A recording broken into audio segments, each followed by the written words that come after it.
Yeah. I don't care how good you are in anything. You don't have discipline, you ain't nobody. Right.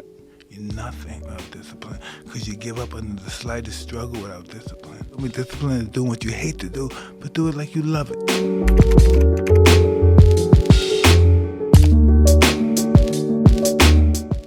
Okay, we have a trivia question for you today. It's a great way to start a Friday. Is this a graph of the money the Federal Reserve forced into the economy in its inflation-boosting COVID move a couple of years ago? Or is this the popularity of the name Sharona after the band The Knack had the #1 hit with My Sharona way back in 1979? What is it? Come on, let's think here, people. By the way, everybody under the age of 50 is going to be asking right now, what the hell is a Knack and who's a Sharona? It's the popularity of the name Sharona by the band The Knack back in 1979. However, if you look at money that was put into the economy back in 2020, it's going to mirror exactly what was going on with Sharona. And coming to you on this Friday, here we go with another edition of Mortgage Shots. Loan officers, keep note of turn times, not due to a massive influx of volume, if only. As illustrated on this graph, you can clearly see financial companies announced the most job cuts in January with 23,238. This is the highest monthly total for the sector since September of 2018, when 27,343 cuts were announced. Listen, most residential mortgage companies have some commercial component to them. We all understand that.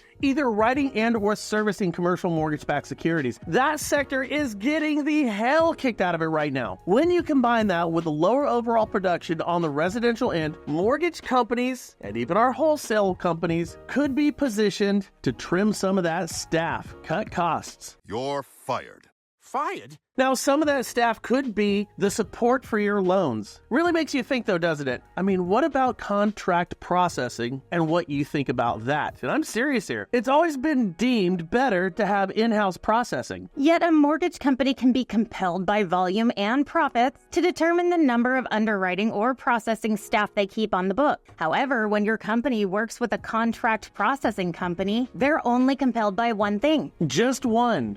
And it's not funding, it's not setup, and it's not to get docs, as positions to be held. Nope. They're concerned about processing and only processing. They'll be staffed, and I might venture to say your experience with a contract processor as a loan officer might just be better. And better in a bad market, that is. And if you agree with what we're saying, then you would also agree that we probably do better when we stay in our own lanes. The thing is, contract processing could help with speed, cost, turn times, and even with their knowledge and skill set. I don't know. Now, I'm not selling contract processing, nor do I have a company. However, if your company makes a shift from in-house processing to contract processing as a cost-saving move, don't crap your pants about it. It might just be a good thing. No disrespect to your processing team in-house, of course. Now, why do we bring this up? Well, because right now it's easy to get distracted with things outside of your control. It's easy to say, let's just set it aside, but that's what we have to do. It's like what Edward Fitzgerald said, "This too, my friends,